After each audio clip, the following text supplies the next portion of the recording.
Damang Kang Emil. Alhamdulillah Pak Haji, Pangestu, Pak Haji, gimana? Saya main kenari dari tahun berapa? 2005 Pak Haji. Lama Banget. dari usia berapa tahun? Dari usia sekitar 4 tahun waktu itu. Siapa tahu? 7 ya, 7 tahun. 7 tahun udah main kenari. Jadi saat ini Kang Emil itu terkenal pemain lapang, peternak, atau pedagang menurut Kang Emil sendiri? Boomingnya sih dulu sih di lapang Pak Haji. Dulu boomingnya di lapang dulu. Booming di lapang karena apa ya? Gantang di lapang lomba ya. Pertama tuh dari zaman kenari buka sayap tapi nggak nabrak ruji. Nah, kok bisa sampai kayak gitu kan? Nggak bisa nabrak ruji sampai gimana gitu. Cari tahu lah sama teman-teman tuh, cari tahu kayak gimana tuh urusnya. Ternyata dikasih solasi si pinggir-pinggir sangkarnya. Oh, biar nggak nabrak, harian dikasih solasi Pak. Oh gini cara. Itu efektif untuk bener membiasakan biar nggak nabrak. Burung birahi tahu kan buka sayap dulu, terus nggak nabrak. Aneh kan Pak Haji? Makanya begitu penasaran nih, kita pelajari lebih dalam nih tentang burung kenari lomba kan. Dari situ dulu cuman beli buat gantungan doang gitu kan. Waktu itu kelas 1 SD lah, waktu dulu kelas 1 SD cuma gantungan burung doang gitu. Nah gitu penasaran, temen dia kelas 3 lah dulu, temen Emil tetangga kelas 3 dia udah main kenari lomba juga, tertarik lah belajar dan sama beliau gitu, diajarin main ke rumahnya. Tiba-tiba sangkarnya lakban semua, lakban yang putih ya bro, itu dia kan semua.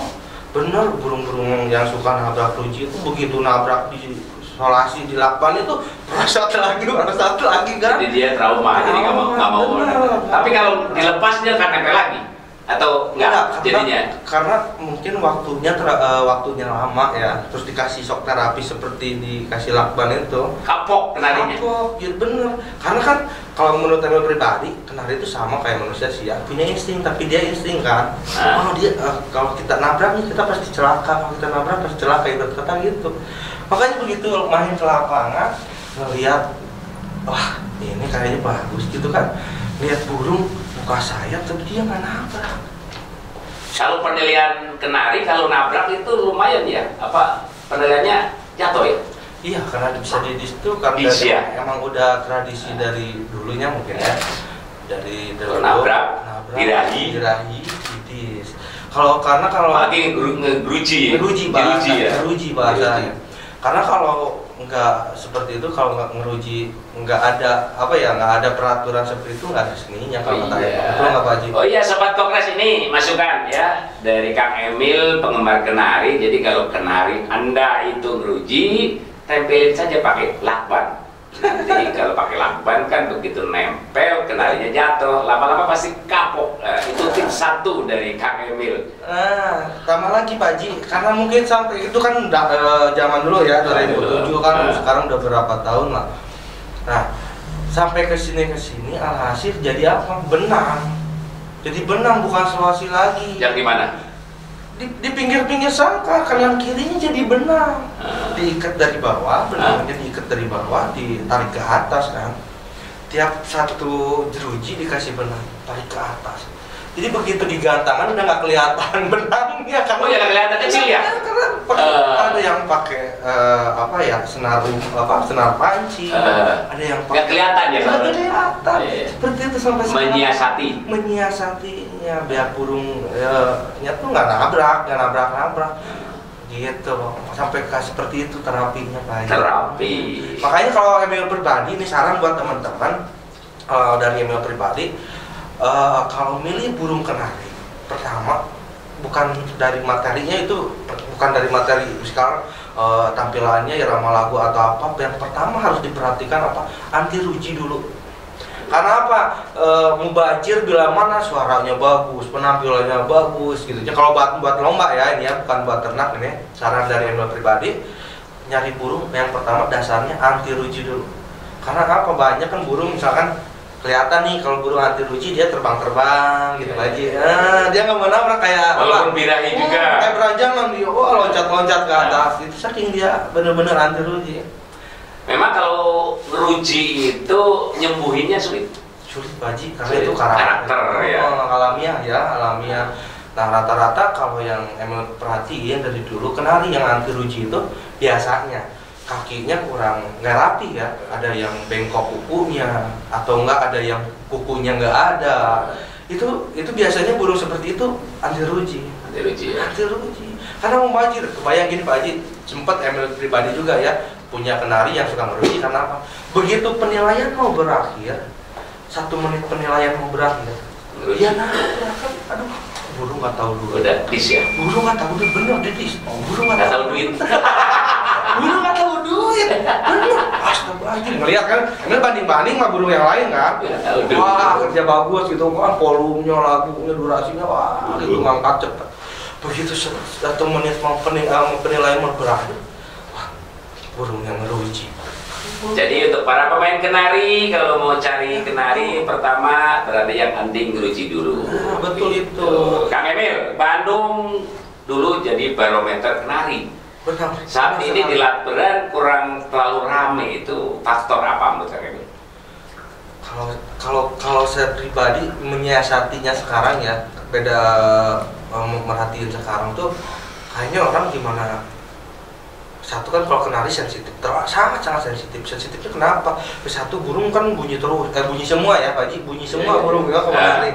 Ibarat kata irama lagu cengkok yang kayak gitu udah misalkan 35 gantangan ke atas sudah nggak diperhatiin kan gitu ya. Iramanya cuma durasi, volume, jedanya buka tutupnya ngangkat. Jadi monoton kan gitu ya ibarat kata. Nah sekarang yang bikin lapangnya sepi itu karena terpecah Pak Haji. Tidak komunitas atau banyak lapang? Banyak lapang, intinya itu. Jadi yang kerasa sama Emil dan anak-anak denger pada cerita Emil tuh rata-rata ini ke lapangan lu rame, hadiahnya bagus, penilaiannya bagus, kan gitu. Jadi pilih-pilih. Iya. Jadi si peserta itu pilih-pilih gitu. Kalau dulu beda kan, kalau dulu 1 titik, ada gantangan masih sedikit. Iya, lapang belum ada gitu kan. Itu solusinya untuk biar apalah kelihatan rame kalau berlapres tingkatan lokal itu peserta bisa 50 itu gimana? Karena sulit kan gimana? Kalau kata Emil selain lomba jangan. Ya, kalau peserta itu kemasannya harus bagus Pak Haji. Satu itu ya, kemasan itu dalam segi penilaian. Terus burung-burung yang juaranya harus bagus ya. Burung-burung yang benar-benar juara. Yang layak lah. Ya. Tunjukin kepada peserta, nah inilah burung yang bagus. Seperti ini burung yang bagus. Harusnya kita ibarat kata kalau mau beli burung lebih dari burung yang juara ini. Jadi ada patokan kayak pemula baru main kelapang, wah bener burung bagus pasti juara. Jadi dia ada inisiatif pengen beli burung buat bahan gantang tuh, wah kita harus lebih dari yang juara tersebut. Harus melebihi cari burung. Ramenya kenari itu mempengaruhi harga burung nggak transaksi kayak kenari. Contoh gini. Kenarinya dikit-dikit gantang 15, terus kenari gantangan 50 itu akan mempengaruhi harga juara nggak? Ya iya, Pak Haji, belum tentu itu. Akan mempengaruhi ya? Kenapa? Kayak sekarang bakul ya contoh, Emil pribadi sendiri peternak dan bakul juga ya jual beli kan. Otomatis kita cari burung yang benar-benar ibarat kata prospek buat juara, prospek buat cuan gede gitu kan, cuan gede gitu kan. Makanya cari burung, kadang gini, kita cari aja kayak di pasar burung, kita tahu nih burung prospek nih, kelihatan enak. Tapi kan burung prospek, burung bagus pada saat digantang, peserta dikit hanya 15, kadang nggak puas juga ya, walaupun juara ya, atau gimana?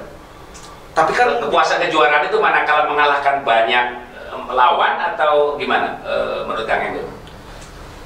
Gini Pak Haji, kepuasan walaupun 15 gantangan, walaupun 30 gantangan gitu ya juaranya, tapi kan tetap yang paling puas itu apa? Ngalangin burung bos. Itu yang paling ngalangin burung bos gede beli burung sampai 50 juta, kenari kecil 30 juta, 20 juta, 15 juta. Sedangkan kita beli burung di pasar Sukahaji cuma beli 350, 400 ribu.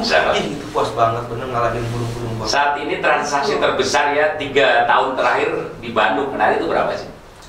Nilai transaksi jual beli di Bandung kemarin terakhir paling besar itu dari Bos Eki ya, Bos Eki Paradise SF Single Hiker Dia beli kenari dari Pak Haji Hamid 40 juta. 40 juta. 40 juta. Itu termasuk besar. Kenari kecil tapi untuk harga 40 juta. Itu merangsang pemain kenari. Ya sugar-sugar dibeli ada nggak? Nah, itu. Jadi kayak ibarat kata kalau bahasa sekarang itu akar rumput tadi ya. Akar rumput tuh jadi terinspirasi, termotivasi. Wah, kita harus cari burung yang seperti demikian biar dibeli bos-bos gede. Ibarat kata gitu kan. Kelebihan burung itu kok siapa yang beli? Bos Eki. Bos Eki itu berani 40 juta menurut Kang Emil, kelebihannya apa di burung itu? Emil pribadi emang seneng sih dari awal di tangan Pak Haji Hamid melihat burung.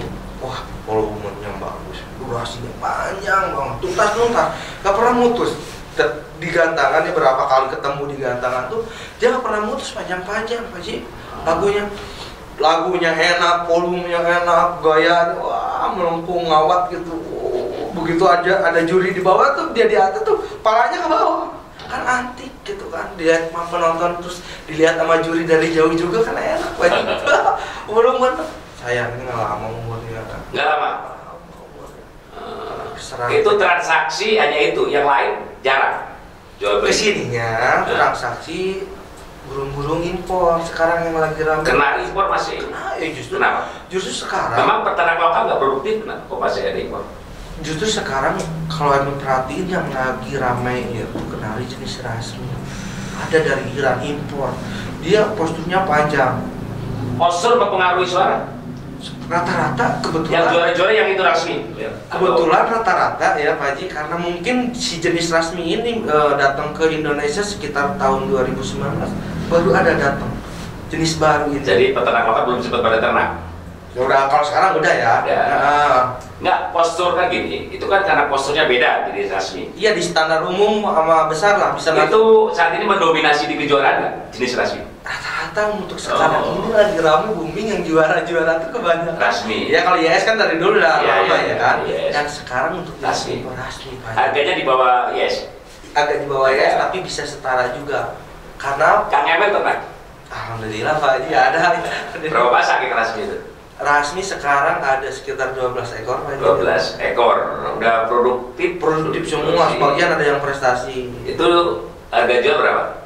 Kemarin terakhir baru ada yang nawar 25 Pak Haji. 25. Enggak, ya kalau itu yang bagus, kalau yang ini yang biasa berapa? Itu biasa sih, kemarin beli 4 juta yang 4 juta. Karena emang kan buat dipakai breeding, buat indukan kita ambil yang 4 juta, 5 juta karena apa? Satu dia lebih panjang. Tapi diukur Pak Haji, ada orang lain dagang tuh diukur karena dia kelebihan dari kepala sampai ekor. Dari kepala sampai ekor dipotong nih, panjangnya 20 cm, 21 cm itu udah masuk grade A, grade B, grade C, itu kan beda harganya.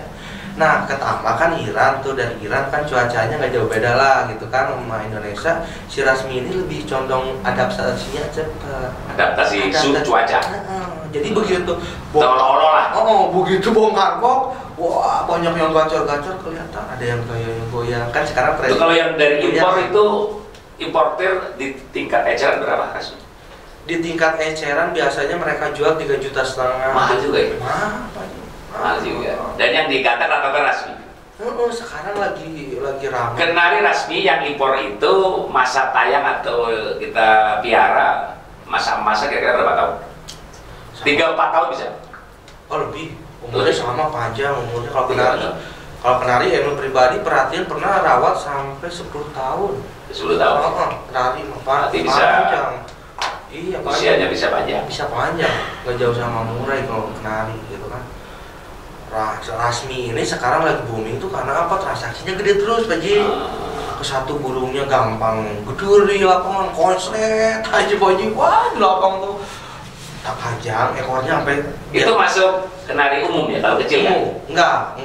Berarti nggak jadi nggak saingan di yang kecil ya? Nggak saingan lah. Nggak saingannya mah diadunya sama YS. Oh ya YS. Tapi orang-orang karena mungkin baru kan rasmi 2019 datang ke Indonesia, jadi begitu jalan di lapangan kelihatan tuh panjang bener burung kan. Kalau YS emang gede kan ekor. Kalau ini panjang. Postur kan kaki gitu kan. Kalau ini panjang. Ini panjang. Itu dia begitu bunyi dengan sekarang trendingnya goyang kenari kan. Lihat tampilannya. Nah, itulah jadi yang lagi trending lah. Kang Emil, penilaian kenari dari dulu itu dinamis, kan ada standar, semi isian.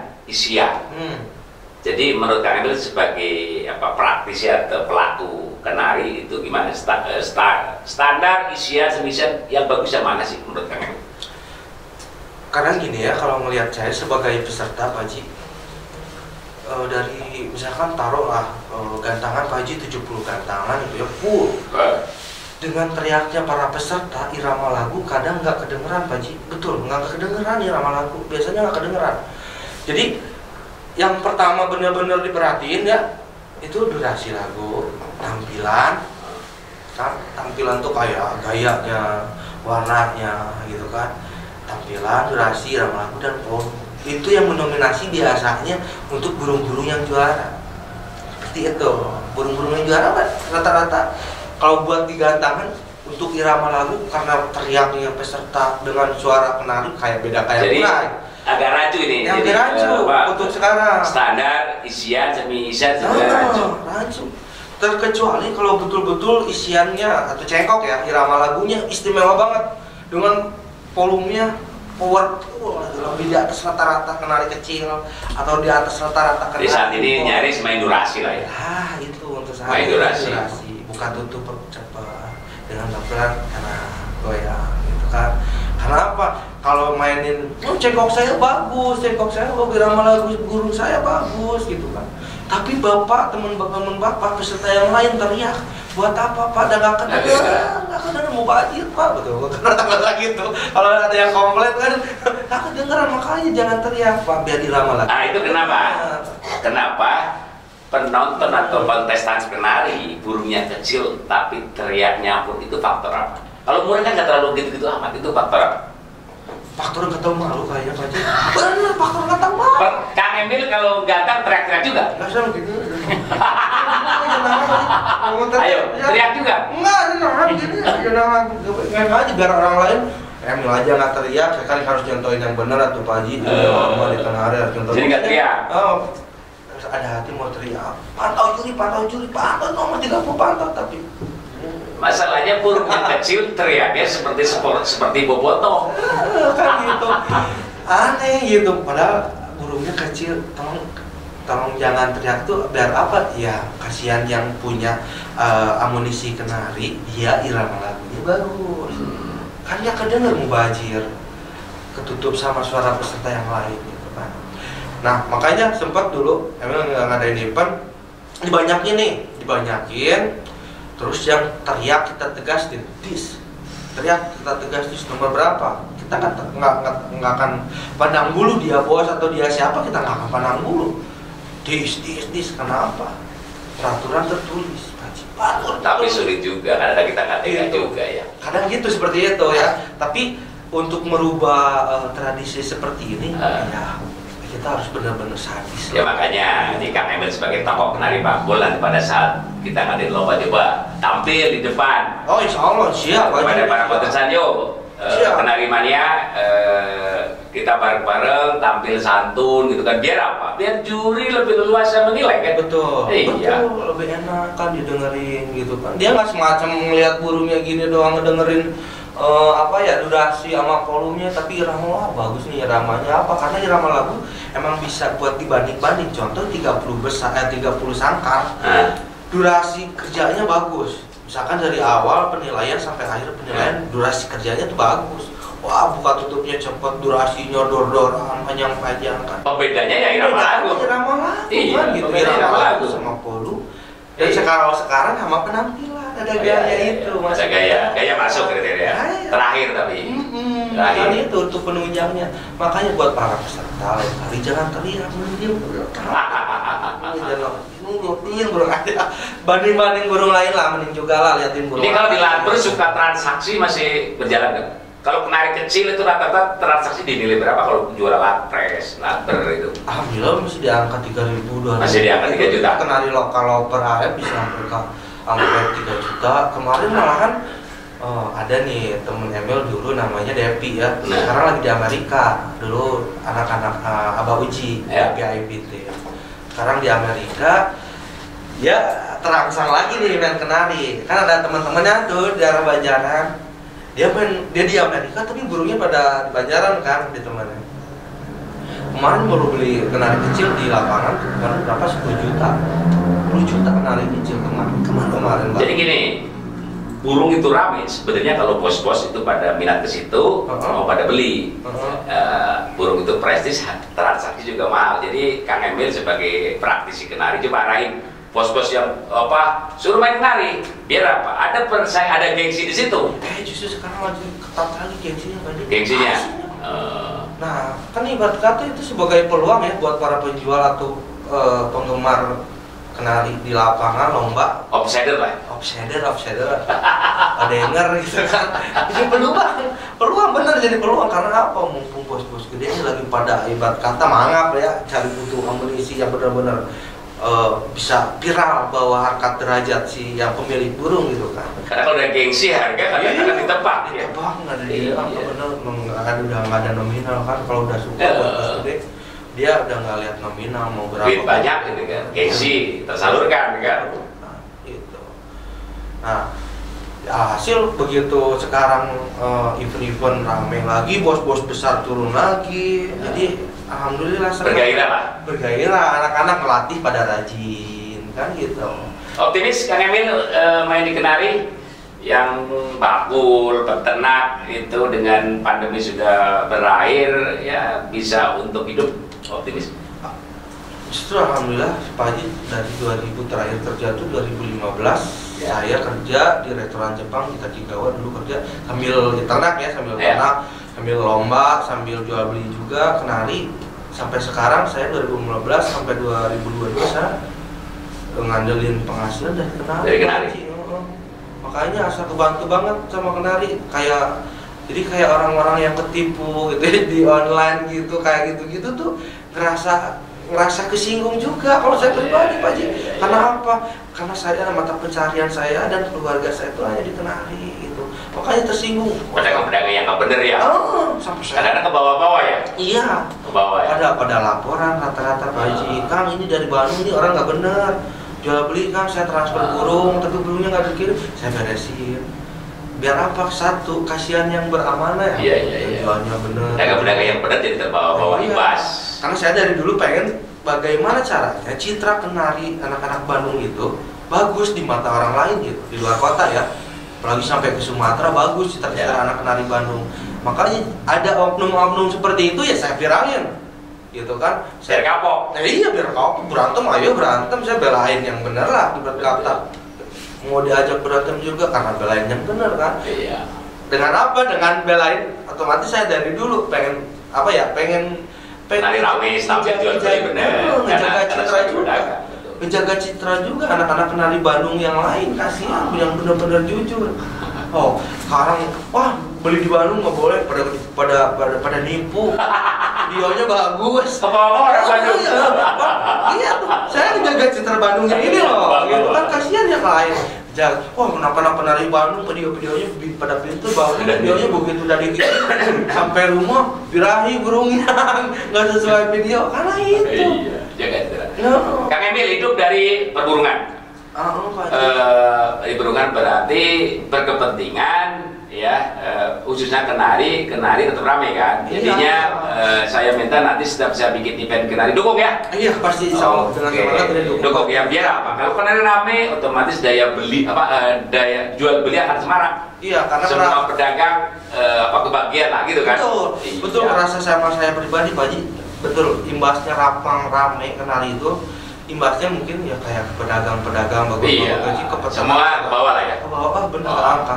Karena kenari ini bisa jadi mata pencaharian juga kerasa sama saya pribadi gitu kan. Kayak orang yang pensiunan dia nggak ada kerjaan gitu kan, jual beli ini apa nggak ngerti tapi dia seneng kenari, alhasil kan dia buat catatan dagangnya amanah jujur. Rata-rata jadi pada kenari gitu.